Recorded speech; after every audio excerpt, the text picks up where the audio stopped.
वैदिक वाङ्मय एवं भारतीय संस्कृति और सभ्यता, इसके अंतर्गत आज हम लोग वैदिक संहिताओं के भाष्यकार कौन कौन हुए, उन्होंने किस तरीके से भाष्य लिखा, इस पर आज हम लोग चर्चा करेंगे।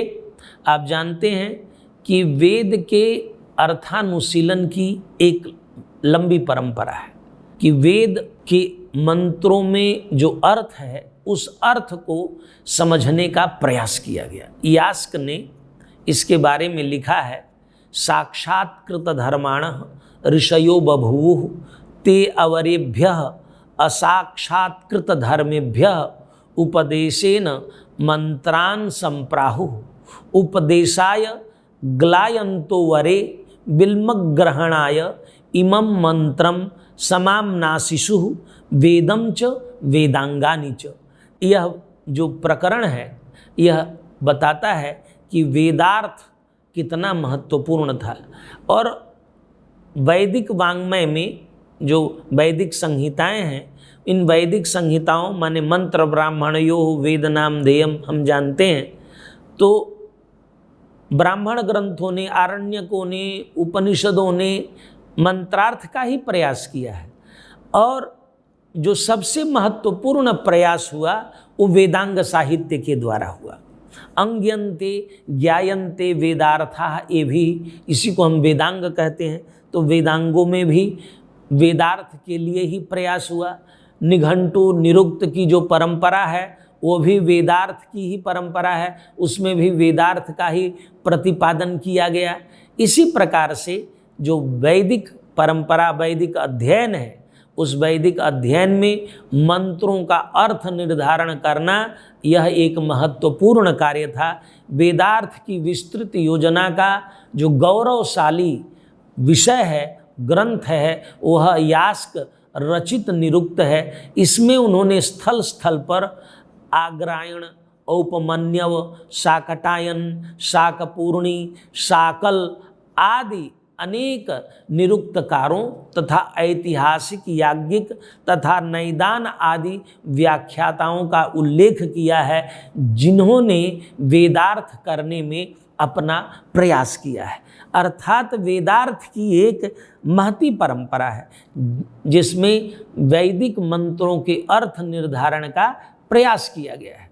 उसी परंपरा को आधुनिक और पाश्चात्य विद्वानों ने भी आगे बढ़ाया है, समृद्ध किया है। भारतीय विद्वानों में प्रमुख हैं, भाष्यकार हैं माधव भट्ट, स्कंदस्वामी, नारायण, उद्गीत, वेंकट माधव, धानुष्क यज्वा, आनंद तीर्थ, आत्मानंद, सायणाचार्य, भट्ट भास्कर, उबट, महीधर, हलायुध, अनंताचार्य, माधवाचार्य, भरत स्वामी और गुण विष्णु प्रभृति अनेक भाष्यकार हैं, जिन भाष्यकारों ने वेदार्थ में अपना योगदान दिया है। उन भाष्यकारों को आज हम पढ़ेंगे, उनके बारे में समझेंगे कि उन्होंने क्या काम किया। स्कंदस्वामी ऋग्वेद के भाष्यकार हैं ये, और इनका निवास गुजरात है, गुजरात के रहने वाले थे, बल्भी प्रांत के रहने वाले थे। इन्होंने ही ऋग्वेद पर अपना भाष्य लिखा जो संपूर्ण है। आज तक ऐसा कोई, इनसे पुराना कोई ऐसा भाष्य नहीं है जो संपूर्ण हो। तो प्रथम भाष्यकार, उपलब्ध भाष्यकार ऋग्वेद के स्कंदस्वामी हैं, जिनका पूर्ण भाष्य हमें आज उपलब्ध होता है। ये हर्ष के समकालीन थे। हर्ष बाणभट्ट को आप जानते ही हैं, साहित्य में इनका अध्ययन किए हैं, ये उनके समकालीन थे। और इनका जो स्थिति काल है वो 7वीं शताब्दी के आसपास माना जाता है। और हरिस्वामी इनके शिष्य थे, और इन्होंने हरिस्वामी ने शतपथ ब्राह्मण के भाष्यकार हरिस्वामी सायणाचार्य के शिष्य थे, जिन्होंने शतपथ ब्राह्मण पर भाष्य लिखा था। और ऋग्वेद पर स्कंदस्वामी का जो भाष्य है वो अत्यंत वैदुष्यपूर्ण है और विशद भी है। वेंकट माधव ने लिखा है कि स्कंदस्वामी नारायण और उद्गीत आचार्यों ने मिलकर ऋग्वेद पर भाष्य लिखा था। स्कंद स्वामी का जो भाष्य है ये इसलिए कि स्कंद स्वामी नारायण और उद्गीत, क्योंकि स्कंद स्वामी ने पूरे पर नहीं किया, उन्होंने चतुर्थ अष्टक तक किया और बाद में शेष भाग पर नारायण और उद्गीत ने किया। तो ये इन तीनों का जो संपूर्ण भाष्य है उसी को हम आज स्कंद स्वामी के भाष्य के रूप में मानते हैं। और यह संपूर्ण भाष्य है, लेकिन वस्तुतः आधा ही स्कंद स्वामी का था, चतुर्थ अष्टक तक, और शेष भाग नारायण और उद्गीत ने किया। और इनके भाष्य में प्रत्येक मंत्र के आरंभ में, प्रत्येक सूक्त के आरंभ में उस सूक्त के ऋषि देवता का उल्लेख प्राप्त होता है। और एक अनुक्रमणिका में इस बात का विवेचन भी किया गया है। और इन्होंने निघंटु, निरुक्त आदि ग्रंथों से भी अर्थोपयोगी विषयों का चयन किया और उनको यथास्थान प्रमाण के रूप में उद्धृत किया है। कहने का तात्पर्य है कि वेंकट माधव का जो मत है कि स्कंद स्वामी, नारायण और उद्गीत तीनों ने मिलकर के जो भाष्य लिखा, वह भाष्य अनेक प्रमाणों से परिपुष्ट है और निरुक्त और निघंटु आदि ग्रंथों से प्रमाण के रूप में अनेक उद्धरण वहाँ प्राप्त होते हैं। तो कहने का निश्चय यह है कि यह संपूर्णता में भी विशेष है और प्रामाणिकता में भी यह विशेष है। इसलिए विद्वान जो वैदिक अध्ययन में लगे हुए आचार्य हैं, वह स्कंद स्वामी के भाष्य को जरूर पढ़ते हैं। इन्होंने ऋग्वेद के प्रथम अष्टक के भाष्य के अंत में लिखा है, स्वयं स्कंद स्वामी ने, जिनके बारे में हमने बताया कि वो कहाँ के रहने वाले थे, तो उन्होंने अपने निवास के बारे में लिखा है, अपने माता पिता के बारे में लिखा है, और इन्होंने इनकी यास्क के निरुक्त पर भी स्कंद स्वामी की टीका हमें प्राप्त होती है। इस प्रकार से स्कंद स्वामी ऋग्वेद के भाष्यकारों में महत्वपूर्ण भाष्यकार हैं। इनके बारे में हम और विस्तार से अन्य इतिहास ग्रंथों से जानें तो बहुत ही महत्वपूर्ण रहेगा। नारायण और उद्गीत, जिनके बारे में अभी हमने बताया कि नारायण और उद्गीत और स्कंद स्वामी तीनों ने मिलकर भाष्य किया था, तो उनका भी परिचय होना बहुत जरूरी है। इन दोनों का जो काल है, स्थिति काल है, वो 7वीं शताब्दी के आसपास बनता है। स्कंद स्वामी, नारायण और उद्गीत मिलकर के ऋग्भाष्य बनाया था। इसका प्रमाण वेंकट माधव ने अपने ऋग्भाष्य में लिखा है, स्कंद स्वामी नारायण उद्गीत इति ते क्रमात् चक्रु सहैकम स ऋग्भाष्यम पद वाक्यार्थ गोचरम। ये जैसे हमने स्कंद स्वामी के विषय में बताते हुए वेंकट माधव को उद्धृत किया, वही वेंकट माधव अपने ऋग्भाष्य के अंत में उन्होंने यह प्रमाण स्वरूप लिखा कि इन तीनों ने मिलकर के ऋग्वेद पर भाष्य लिखा था। इन तीनों के, ऋग्वेद के भाष्य में इन तीनों का योगदान स्तुत्य है। इसके बाद आते हैं माधव भट्ट। माधव भट्ट भी ऋग्वेद के प्राचीनतम भाष्यकारों में अग्रगण्य हैं। वेंकट माधव, स्कंद स्वामी और सायण ने इनके भाष्य को अनेकत्र उद्धृत किया है, जिससे इनका समय 6ठी शताब्दी से पूर्व सिद्ध होता है। यदि स्कंद स्वामी ने इनको उद्धृत किया है तो ये पता चलता है कि ये स्कंद स्वामी के पूर्व हैं। स्कंद स्वामी का भाष्य संपूर्णता से मिलता है, लेकिन माधव भट्ट का भाष्य संपूर्णता से नहीं मिलता है। इसीलिए हम लोग इनको बहुत पढ़ नहीं पाते हैं। इन्होंने केवल प्रथम अष्टक के कुछ हिस्से पर ही इन्होंने अपना भाष्य लिखा था, जो मद्रास विश्वविद्यालय से प्रकाशित है। ऋग्वेद के विषय अनुक्रमणिका में यह बात लिखी है।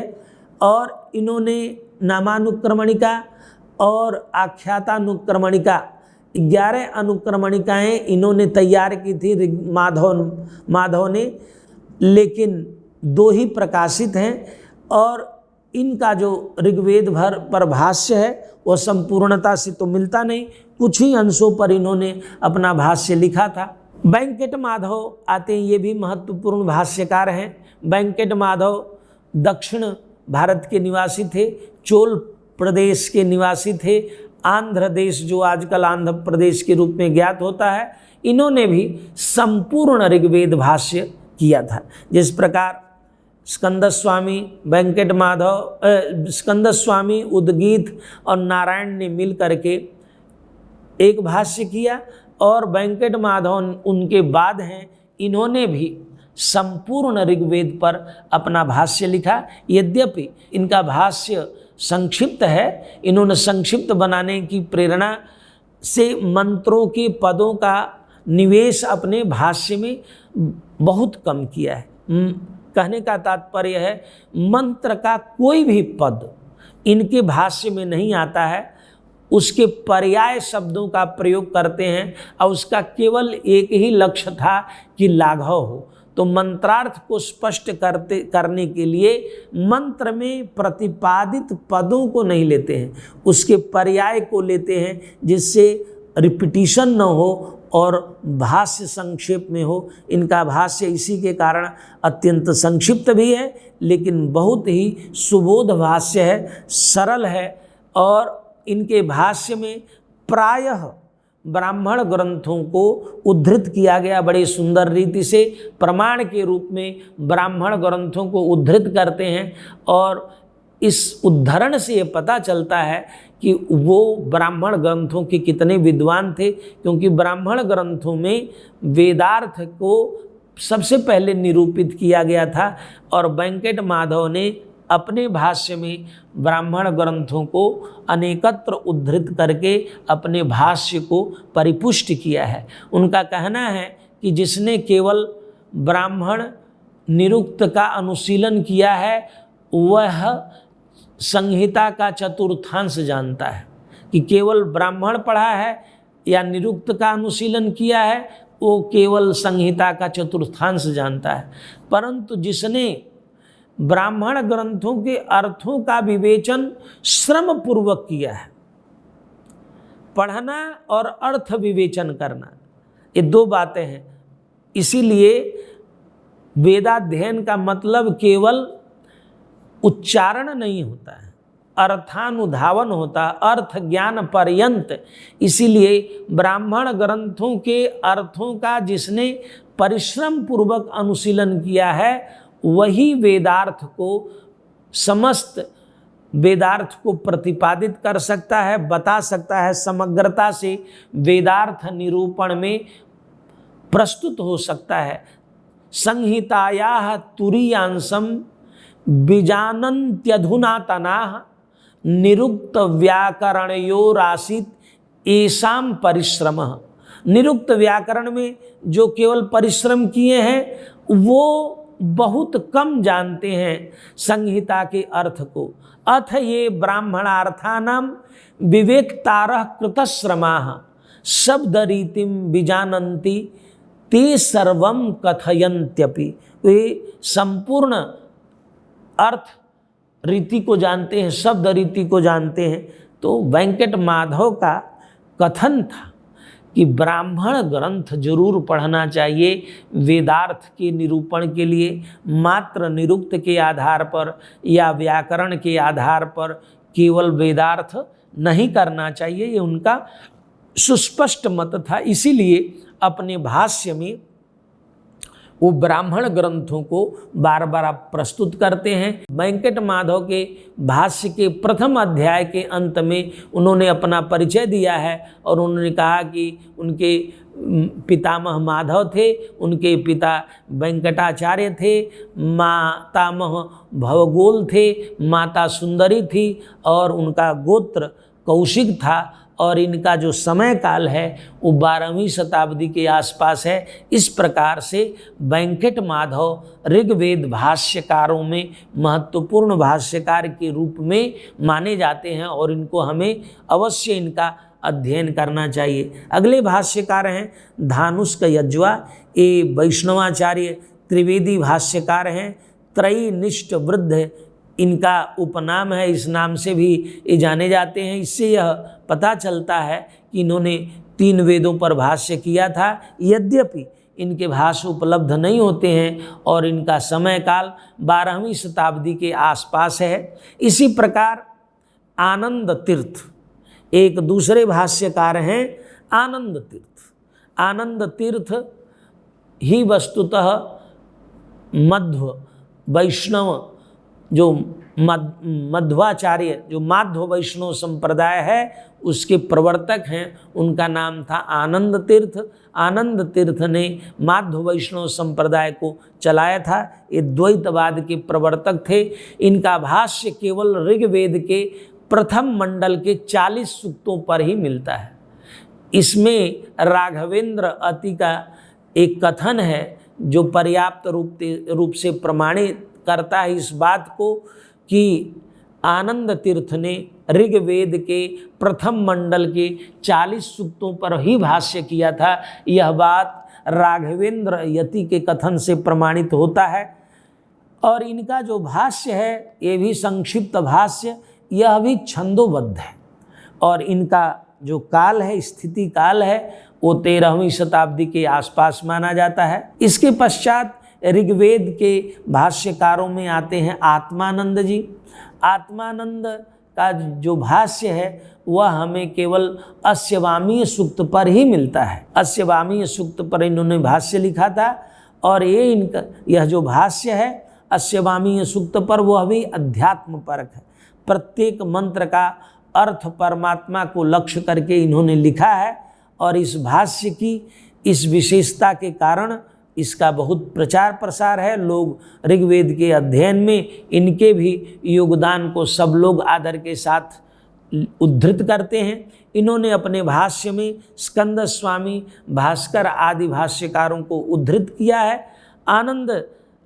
आत्मानंद ने अपने भाष्य के अंत में लिखा है कि स्कंद स्वामी आदि के भाष्य जो हैं वो यज्ञ परक हैं, निरुक्त का भाष्य अधिदैव परक है, परंतु इनका जो भाष्य है यह अध्यात्म परक है। आत्मानंद का भाष्य निर्मूल नहीं है कि अध्यात्म परक भाष्य कैसे है। इसका मूल क्या है कि वेद के विषय अध्यात्म परक है। इसका मूल क्या है, इसमें प्रमाण क्या है?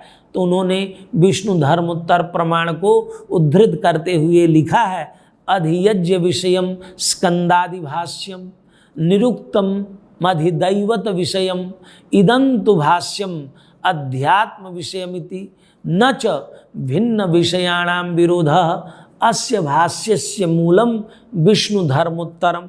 तो इस प्रकार से आत्मानंद का जो भाष्य है ये केवल अस्यवामीय सूक्त पर मिलता है और अध्यात्म परक है और अध्यात्म परकता उन्होंने विष्णु धर्मोत्तर पुराण को उद्धृत करते हुए प्रमाणित की है और इनका जो काल है वो 14वीं शताब्दी के आसपास आता है। इसके बाद एक महत्वपूर्ण भाष्यकार हैं, वो हैं सायणाचार्य जी। सायणाचार्य बहुत ही महत्वपूर्ण भाष्यकार हैं क्योंकि इन्होंने वैदिक संहिताओं पर, सभी वैदिक संहिताओं पर इनका भाष्य उपलब्ध होता है।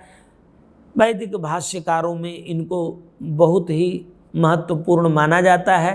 ये जो आचार्य सायण थे ये विजयनगर के संस्थापक राजा बुक्का और हरिहर के प्रधान अमात्य थे और 24 वर्ष दोनों राजाओं के सानिध्य में रह करके सायणाचार्य ने अपने भ्राता माधव के कहने पर ऋग्वेद भाष्य आरंभ किया था और इसी कारण उन्होंने अपने भाई का नाम अमर करने के लिए अपने भाष्य को माधवीय वेदार्थ प्रकाश रखा है। इति सायणाचार्य विरचिते माधवीय वेदार्थ प्रकाशे। दोनों माधव और सायण दोनों भाई थे। माधव बड़े थे और सायण छोटे थे। दोनों अपने काल के श्रेष्ठतम विद्वानों में, श्रेष्ठतम विधिवेत्ताओं में, राजनीति विद्या के ज्ञाता आचार्यों में परिगणित होते हैं। इन्होंने चारों वेदों पर इनका भाष्य सायणाचार्य ने लिखा है।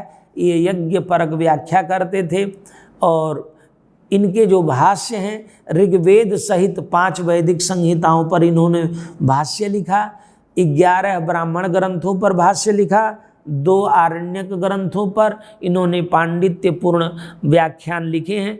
वस्तुतः सायणाचार्य के ही भाष्य को पढ़ करके पाश्चात्य विद्वान लाभान्वित हुए और उन्होंने स्वीकार किया है कि जब उन्होंने अंग्रेजी अनुवाद किया या वैदिक अध्ययन किया तो सायण से उन्होंने सबसे ज़्यादा मदद ली। सायणाचार्य का समय 14वीं शताब्दी के आसपास बनता है। इस प्रकार से ये प्रमुख थे ऋग्वेद के भाष्यकार। अब हम लोग यजुर्वेद के भाष्यकारों की चर्चा करते हैं। आप जानते हैं कि यजुर्वेद के 2 भाग हैं, एक कृष्ण यजुर्वेद, एक शुक्ल यजुर्वेद, जिनकी संहिताएं अलग हैं और ब्राह्मण अलग होते रहते हैं, उनको हम शुक्ल यजुर्वेद कहते हैं। और जिनके ब्राह्मण और संहिता दोनों एक साथ हैं उनको हम कृष्ण यजुर्वेद कहते हैं। शुक्ल यजुर्वेद की 2 शाखाएं हैं, माध्यन्दिनी शाखा और काण्व शाखा, और कृष्ण यजुर्वेद की 4 शाखाएं हैं। जो माध्यन्दिनी शाखा है इसके भाष्यकारों को हम सबसे पहले बताना चाहते हैं। उब्बट इसमें सबसे प्रमुख हैं। ये माध्यन्दिनी संहिता के भाष्यकारों में प्रमुख हैं। ये उब्बट और उबट 2 प्रकार के नाम हमें मिलते हैं। उब्बट जो है गुर्जर प्रदेश के निवासी थे, आनंदपुर के और वज्रट के पुत्र थे, ऐसा माना जाता है। इन्होंने अवंती में निवास करते समय भोजराज के शासन काल में अपना यह भाष्य लिखा था। ऐसा स्वयं उब्बट ने अपने भाष्य के अंत में लिखा है। आनंदपुर वास्तव्य वज्रटाख्यस्य सुनुना उवटेन कृतम भाष्यम पदवाक्यै सुनिश्चितैः ऋष्यादिश्य पुरस्कृत्य अवंत्याम उबटो वसन मंत्राणाम कृतवान भाष्यम महिम भोजे प्रशासति। इससे पता चलता है कि उनके भोज के कार्यकाल में इन्होंने भाष्य लिखा। और उब्बट के मंत्रार्थ अनेकत्र अध्यात्म परक भी हमें प्राप्त होते हैं। यजुर्वेद के अतिरिक्त इन्होंने ऋक् प्रातिशाख्य की भी उब्बट ने टीका की थी। यजुः प्रातिशाख्य की टीका और ईशावास्योपनिषद पर इनका भाष्य और ऋक् सर्वानुक्रमणी पर भी इन्होंने भाष्य लिखा था। तो उब्बट ने यजुर्वेद पर, शुक्ल यजुर्वेद पर तो भाष्य किया ही, इन्होंने ऋक् प्रातिशाख्य पर भी टीका लिखी, यजुः प्रातिशाख्य पर भी टीका लिखी और ईशावास्योपनिषद पर भी भाष्य लिखा और ऋक् सर्वानुक्रमणिका पर भी भाष्य लिखा था। लोग कहते हैं कि जो इनका नामकरण है उब्बट, वज्रट, मम्मट, तो लोग इस नाम के आधार पर मानते हैं यह मूलतः कश्मीरी थे और मम्मट इनके बड़े भाई थे। उब्बट का जो कार्यकाल है 11वीं के शताब्दी के आसपास माना जाता है। उब्बट के बाद महिधर आते हैं जो शुक्ल यजुर्वेद के भाष्यकार माने जाते हैं। ये काशी निवासी थे और काशी नरेश के राज्याश्रय को प्राप्त करके इन्होंने माध्यन्दिनी संहिता पर वेद दीप नामक एक भाष्य लिखा था। इन्होंने वैदिक होने के अतिरिक्त तंत्र शास्त्र पर भी इन्होंने अपना अधिकार रखा था। तंत्र शास्त्र के भी बड़े विद्वान थे। इनका एक ग्रंथ है मंत्र महोदधि, ये तंत्र शास्त्र का ग्रंथ है। और महिधर का जो कार्यकाल है वो 16वीं शताब्दी के आसपास माना जाता है। काण्व संहिता, क्योंकि माध्यन्दिनी संहिता और काण्व संहिता 2 भेद हैं शुक्ल यजुर्वेद के, तो अभी हमने माध्यन्दिनी संहिता का बताया उब्बट और महिधर के बारे में। अब हम काण्व संहिता के जो भाष्यकार हैं हलायुध, इनके बारे में चर्चा करते हैं। हलायुध अपने समय के बड़े विद्वान थे। इन्होंने शुक्ल यजुर्वेद के काण्व संहिता पर अपना भाष्य लिखा था। इनके भाष्य का नाम था ब्राह्मण सर्वस्वम, और ब्राह्मण सर्वस्व के अतिरिक्त इन्होंने मीमांसा सर्वस्व, वैष्णव सर्वस्व, शैव सर्वस्व, पंडित सर्वस्व और हलायुध पर भी अपनी लेखनी उठाई थी। बड़े विद्वान थे अपने ज़माने के। इससे यह ज्ञात होता है कि न केवल वेद के बड़े विद्वान थे, मीमांसा आदि शास्त्रों के भी मान्य पंडित थे, वैष्णव और शैव आगम परंपरा के मर्मज्ञ थे, और इनको राजाश्रय प्राप्त हुआ बंग नरेश लक्ष्मण सेन का, और इनका जो समय है वो 12वीं शताब्दी के आसपास होता है। आप जानते हैं कि सायण ने चारों वेदों पर भाष्य लिखा था, तो सायण ने माध्यन्दिनी संहिता या काण्व संहिता पर उनका भाष्य हमें उपलब्ध नहीं होता, क्योंकि इस पर उन्होंने भाष्य नहीं, माध्यन्दिनी संहिता पर भाष्य नहीं लिखकर उन्होंने काण्व संहिता पर भाष्य लिखा था। और इस भाष्य का चौखंबा संस्कृत सीरीज में इसका प्रकाशन हुआ था पूर्वार्ध का, और उत्तरार्ध अभी हस्तलेख में प्राप्त होता है। तो सायण काण्व संहिता पर भाष्य हमें उपलब्ध होता है, माध्यन्दिनी पर नहीं। इसके बाद अनंताचार्य आते हैं। ये भी काशी के बड़े विद्वान थे और माध्व वैष्णव थे। इनका स्थिति काल 16वीं शताब्दी के आसपास है। इन्होंने काण्व संहिता के उत्तरार्ध पर अपना भाष्य लिखा था। इनके भाष्य पर महिदर के भाष्य की स्पष्ट छाया है, और इससे यह बात प्रमाणित होती कि महिदर इनसे पूर्ववर्ती थे। स्थान स्थान पर इन्होंने मंत्रों का जब अर्थ किया तो विष्णु परक अर्थ इन्होंने किया, और अनंताचार्य ने शुक्ल यजुः प्रातिशाख्य पर भी अपनी एक टीका लिखी है। इसके पश्चात हम लोग चर्चा करेंगे कृष्ण यजुर्वेद के भाष्यकारों की। कृष्ण यजुर्वेद के तैत्तिरीय संहिता पर अधिक मात्रा में भाष्य प्राप्त होते हैं। जैसे कुछ भाष्यकार जिनका नाम ही हमें केवल मिलता है, वो उनके भाष्य उपलब्ध नहीं होते हैं। जैसे कुंडिन हैं, भवस्वामी हैं, गुहदेव हैं, आचार्य अक्षुर हैं।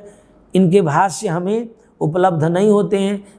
जो उपलब्ध भाष्यकार हैं उसमें भट्ट भास्कर मिश्र हैं। भट्ट भास्कर मिश्र का समय 11वीं शताब्दी के आसपास है। इन्होंने कृष्ण यजुर्वेद की तैत्तिरीय संहिता पर ज्ञान भाष्य लिखा था, ज्ञान यज्ञ नामक भाष्य लिखा था। इन्होंने लुप्त प्राय निघंटु ग्रंथों से बहुत सारे वैदिक उद्धरण अपने भाष्य में संग्रहित किया है। वैदिक मंत्रों को भी उन्होंने उद्धरण दिया है, और मंत्रों की आधिदैविक, आधिभौतिक, आध्यात्मिक दृष्टि से इन्होंने बड़ी ही वैदुष्यपूर्ण टीका भट्ट भास्कर ने लिखी है। इसके पश्चात आते हैं सायण। तैत्तिरीय शाखा पर ही अपना भाष्य लिखा था।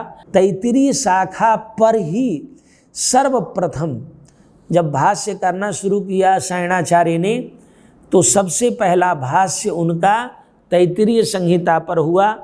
माध्यन्दिनी संहिता और काण्व संहिता के पूर्व उन्होंने तैत्तिरीय संहिता पर भाष्य लिखा। कहा जाता है कि तैत्तिरीय संहिता उनकी संहिता थी, इसीलिए प्रायः उसी पर सर्वप्रथम उन्होंने भाष्य लिखा, क्योंकि वो तैत्तिरीय शाखा के विद्वान थे। कालांतर में उन्होंने अन्य ऋग्वेद आदि पर भाष्य लिखा। ये बात ऋग्वेदादि भाष्य भूमिका उनकी है, जिसमें ऋग्वेद भाष्य भूमिका, यजुर्वेद, सामवेद, अथर्ववेद भाष्य भूमिका उनकी है। उसमें उन्होंने ऋग्वेद भाष्य भूमिका के आरंभ में बताया है कि हमने तैत्तिरीय संहिता मतलब यजुर्वेद पर सबसे पहले भाष्य क्यों लिखा, इसको उन्होंने सब प्रमाण प्रस्तुत किया है। इसके बाद सामवेद के भाष्यकार के रूप में हमारे सामने उपस्थित होते हैं सायणाचार्य, माधवाचार्य। माधव का सामवेद पर प्रथम भाष्य है। इन्होंने, इनके भाष्य का नाम है विवरण। विवरण नामक इन्होंने सामवेद पर भाष्य लिखा था। और कादंबरी का जो मंगलाकर चरण है, जो कादम्बरी गद्य काव्य रजोजुषे जन्मनि सत्व वृत्तये स्थितौ प्रजानां प्रलये तमस्पृशे अयाय सर्गस्थिति नाश हेतवे त्रयी मायाय त्रिगुणात्मने नमः, एक कादम्बरी में उद्धृत है। यह पद्य माधवाचार्य के विवरण भाष्य में, जो भाष्य विवरण के नाम से प्रसिद्ध है सामवेद का, उसमें यह मंत्र, यह पद्य उद्धृत है। इससे यह पता चलता है कि माधवाचार्य के विवरण भाष्य से ही बाणभट्ट ने यह पद्य लिया था। अब बाणभट्ट इतने बड़े विद्वान क्यों यह पद्य लेंगे वहाँ से?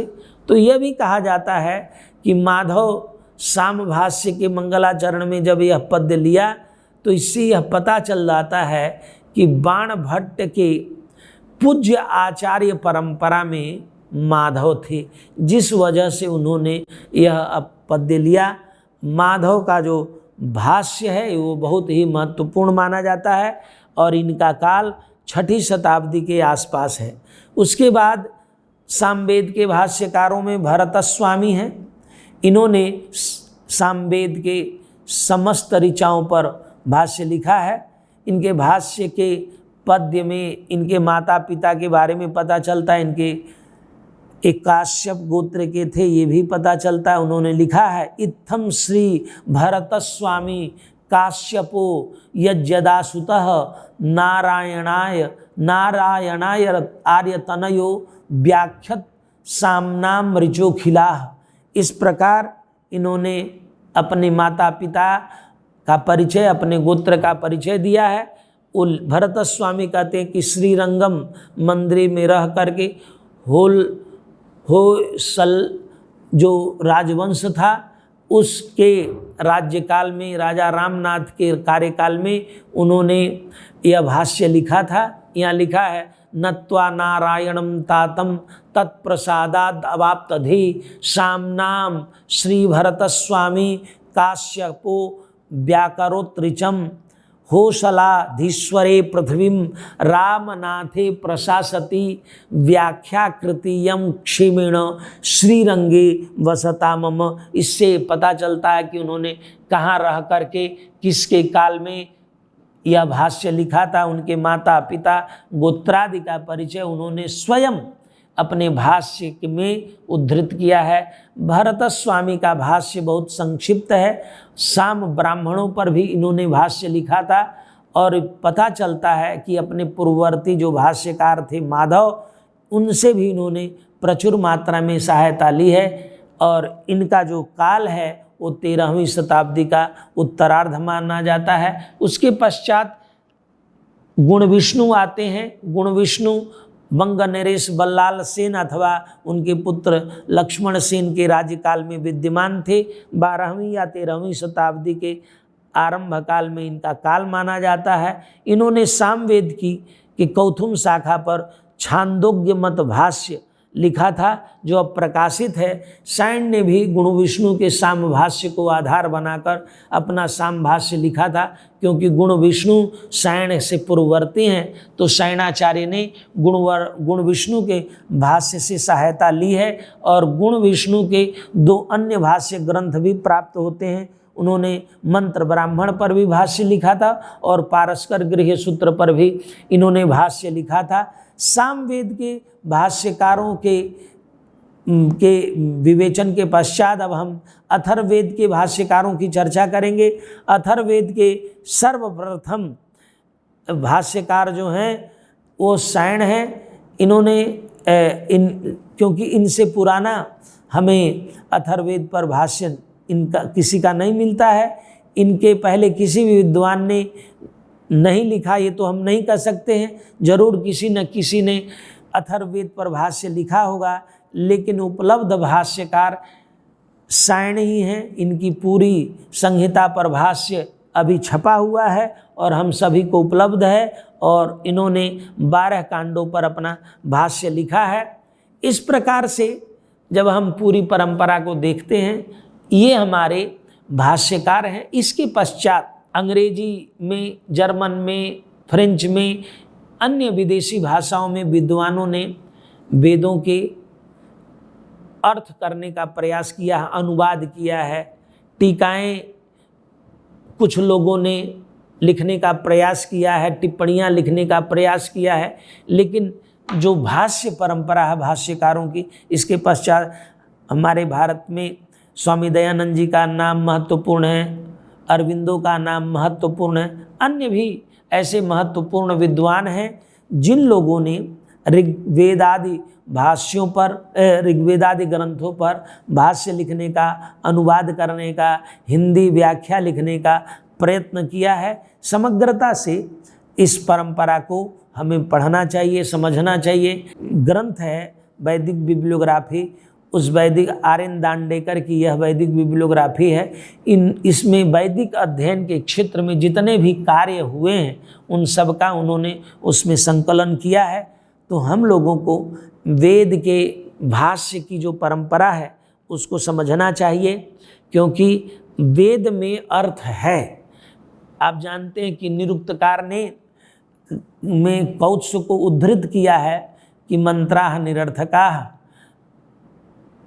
मंत्राः निरर्थका का मतलब ये नहीं है कि मंत्र में अर्थ नहीं होते। मंत्र के दो अर्थ माने जाते थे, दृष्ट और अदृष्ट। तो दृष्ट फल जो होता था वेदाध्ययन की वो अर्थ ज्ञान होता था, और अदृष्ट फल जो होता था वो केवल उच्चारण से फल की प्राप्ति, ऐसी एक परंपरा थी। तो इस प्रकार भारत में वेदार्थ की एक लंबी परंपरा है। वेद भाष्यकारों की, बहुत भाष्यकार अनुपलब्ध हो गए, उनके ग्रंथ नहीं मिलते हैं, लेकिन जो उपलब्ध हैं उनके बारे में हमने संक्षेप में आज चर्चा की। इस अध्ययन को और हमें आगे बढ़ाना है, पढ़ना है। इन्हीं शब्दों के साथ आप सभी को बहुत बहुत धन्यवाद। नमस्कार।